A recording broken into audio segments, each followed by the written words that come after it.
a radioactive crew radiological cleanup, chemical warfare disposal. on a mission to clean up the karma of a cursed car. We tragically lost him. It devastated the shop. This car folded in half. Can they drive out the demons to win the Barrett-Jackson Cup? it would mean that our team has arrived. This is the Path to Performance, presented by Castrol Edge. I'm Isaac Gonzales. I'm the owner of Streamline Custom Designs. We are in Tooele, Utah, 30 miles west of downtown Salt Lake City, Utah, which is the capital.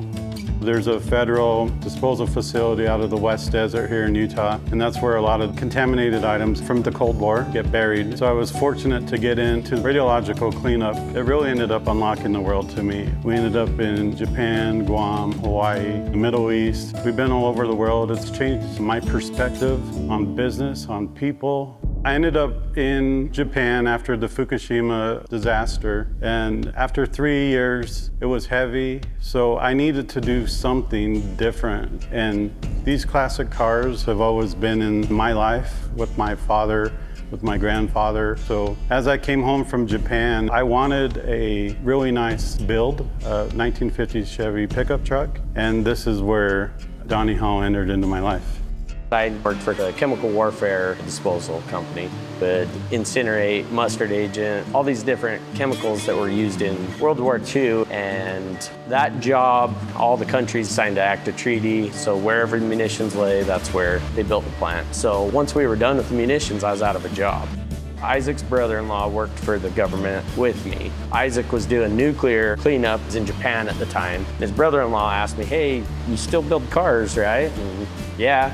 It's like, well, my brother-in-law's looking to have somebody build his truck. I said, yeah, give him my number. So he was working on my build at night, on his weekends, and meeting him, you see what he's made of. We both grew up in the same town, but never knew each other before we started building the truck. It's kind of weird, but we connected instantly. Seeing what his dream was, we need to get into this. He's like, well, let's open the shop. The creative spark that Donnie has, the way that he was raised, and the DNA, it's just embedded in his soul. My grandpa owned a Kaiser Fraser dealership. My dad started doing body and paint for him, and then it kind of turned into a custom things. And then he was in a bad accident. Army tank fell on him, broke his back. He was paraplegic. So instead of paying a psychiatrist, he'd go out and build cars in the shop in the backyard. Did very high-end Duesenbergs, Packards, restoration, but then also did high-end custom cars. He painted cars for guys out of California all over. My mom worked a full-time job, and my stay-at-home dad raised all the kids out in the garage. He'd work all day, I'd be in the playpen out in his shop. He'd let me sand on some of the old paint. Grew up doing it.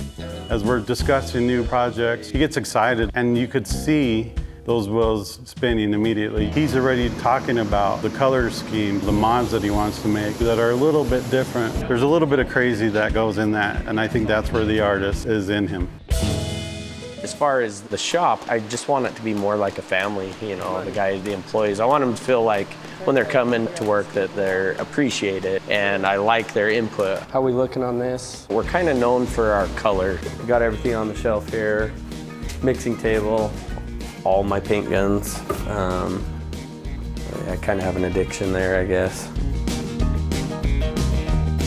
This is our custom paint booth.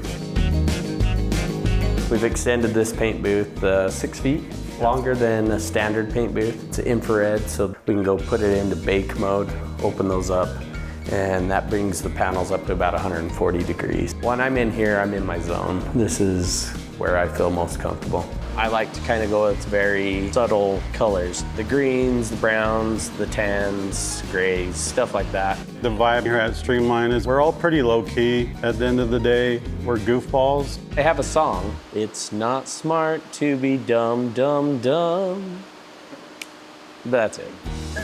I sing that to my kids, they love it. We're gonna be bringing 2 builds to the Barrett-Jackson Cup down in Scottsdale. We're bringing a 1966 Corvette C2 custom convertible Roadster, and we're also bringing a 1953 Chevy 3100 pickup. I want to establish the range of our capabilities. A muscle car versus a 53 Chevy pickup, you know, you're looking at 2 different demographics, 2 different styles, 2 different visions, and the range that the team could take on and tackle. So That's just really important to me to demonstrate that there isn't a build that we cannot take on. So the 1966 Corvette, it was about 3.5 years we were into the build, and the client had been great, and we hit him with a bill right before Christmas and didn't hear anything from him. So come January, we sent him a nice email, didn't hear anything again. So then I started getting nervous. I was like, gosh dang, I don't know what happened. It was a couple weeks later, we got a phone call from the estate saying that Mike had passed away in a plane crash. He was a pilot, crashed his plane into the side of a mountain. So we tragically lost him. It devastated the shop. So after a year of chasing that car through probate, we wanted to make sure that we were able to respect and honor his vision. You know, this was our high-end build at the time. No corners cut. I mean, best of the best. Roadster shop, fast track chassis, had an LS3 in it. I mean, no expense spared on that build. And for that to come to an end, it just sucks. We also made sure that we had another client lined up who would allow us to finish that car. The car was beautiful, but The new owner, Alex, wanted to make some changes. so we pulled all the trim out, sent it off to Ogden Chrome, had them do everything in polished nickel. Got it done. We were getting ready to take it to a show. Alex drove it from his garage to his house, pulling into his driveway, 1-lane road, and some girl behind him, Texan driving, hit him right here in this back driver's area. But hit so hard, she's doing like 35 miles an hour. He's pretty much a dead stop. I mean, it pushed the bumpers up through this back panel, completely blew a hole in this, knocked that quarter panel off, just buckled everything where it's all fiberglass, pushed everything forward into the windshield post, into this A-pillar. All the door jambs were just completely closed up on it.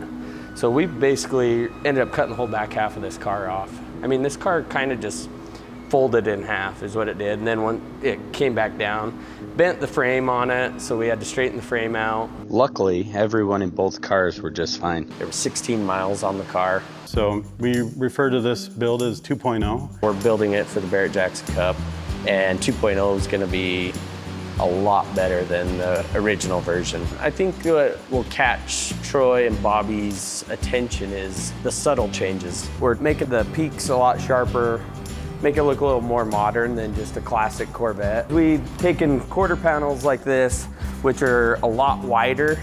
They've got this curvature here, and we ended up glassing them in here and retrofit everything through the top. This is a stock quarter panel here. You can see how flat this curve is here and where this has got a lot more curvature. So now we can tuck a 335 rear tire, more modern for all the horsepower. We got 750 horsepower from that Wagner LS. We've tucked the bumpers in. We fixed the door gaps, got them dialed perfect. Bowler transmission built us a bulletproof transmission. And then we had a custom set of one-off wheels from Shot Wheels. Everything's deep dish, concave, and we're sticking with the off-white color. Everything's polished nickel, but we're doing a lot of titanium accents, so everything will kind of flow together. The wheels are polished with the titanium insert. It's gonna have the stance with the Roadster shop fast track chassis. I mean, so this thing's gonna be sitting down, very aggressive, but everything on the outside is gonna be kind of a businessman's sports car.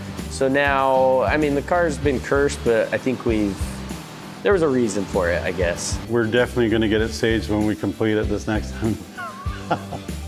The Barrett-Jackson Cup sets the standard of the high-end industry, and winning it, it's a huge goal. Winning a Barrett-Jackson Cup for Streamline would be huge. It would mean that our team has arrived.